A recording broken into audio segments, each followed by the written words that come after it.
नमस्कार दोस्तों, मैं अभिषेक चौरसिया ब्रज व्हील्स में आप सबका स्वागत करता हूं।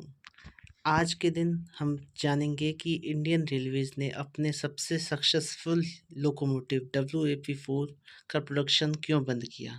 तो चलिए जानते हैं कि इंडियन रेलवेज़ ने WAP-4 का प्रोडक्शन क्यों बंद कर दिया।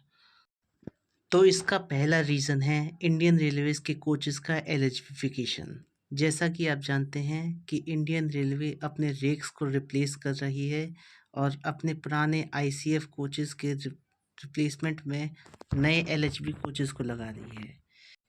तो सबसे पहले हमें ये समझना होगा कि ICF और LHB कोचेज़ में जो पावर सप्लाई होती है वो कैसे होती है। तो आइए पहले समझते हैं हम ICF कोचेज़ की कि उसमें पावर सप्लाईज कैसे होती है। तो कोचेज़ के नीचे व्हील्स के पास में ऑल्टरनेटर्स लगाए जाते हैं जिनका काम होता है व्हील्स से मैकेनिकल एनर्जी जब प्रोड्यूस होती है चलने की वजह से उसको इलेक्ट्रिकल एनर्जी में कन्वर्ट करना, और वो इलेक्ट्रिकल एनर्जी कोचेज़ में रखे बैटरी पैक्स में स्टोर हो जाती है जिससे हमारे फ़ैन, AC और लाइट्स चलते हैं। अगर हम बात करें LHB कोचेज़ की तो इसमें पावर सप्लाई EOG टेक्निक से दी जाती है। EOG की फुल फॉर्म होती है एंड ऑन जनरेशन।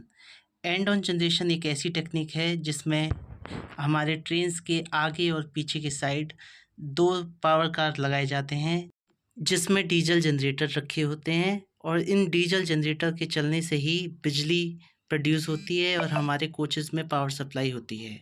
लेकिन जैसा कि आप लोग जानते ही हैं कि डीजल के मुकाबले इलेक्ट्रिसिटी सस्ती पड़ती है, साथ ही साथ और इलेक्ट्रिसिटी कम पॉल्यूशन क्रिएट करती है।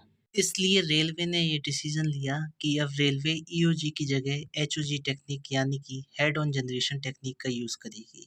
तो पहले जानते हैं कि HOG टेक्निक काम कैसे करती है। तो जैसा कि आप लोग जानते ही हैं कि पेंटोग्राफ से 25,000 वोल्ट की इलेक्ट्रिसिटी इंजन में सप्लाई की जाती है जिससे इंजन चलता है। इस इलेक्ट्रिसिटी के वोल्टेज को कम करने के लिए एक स्टेप डाउन ट्रांसफार्मर इंजन में लगाया गया और इस बिजली के वोल्टेज को कम करके अपने कोचेज़ में सप्लाई दी गई जिससे कि हमारे AC, फैन और लाइट चल सकें।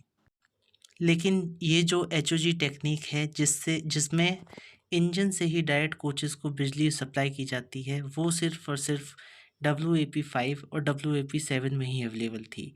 यही कारण है कि WAP-4 का प्रोडक्शन बंद कर दिया गया, क्योंकि आज की डेट में Indian railway mostly LHB coaches को ही यूज़ कर रही है और ICF कोच आने वाले समय में एक्सटिंक्ट हो जाएंगे।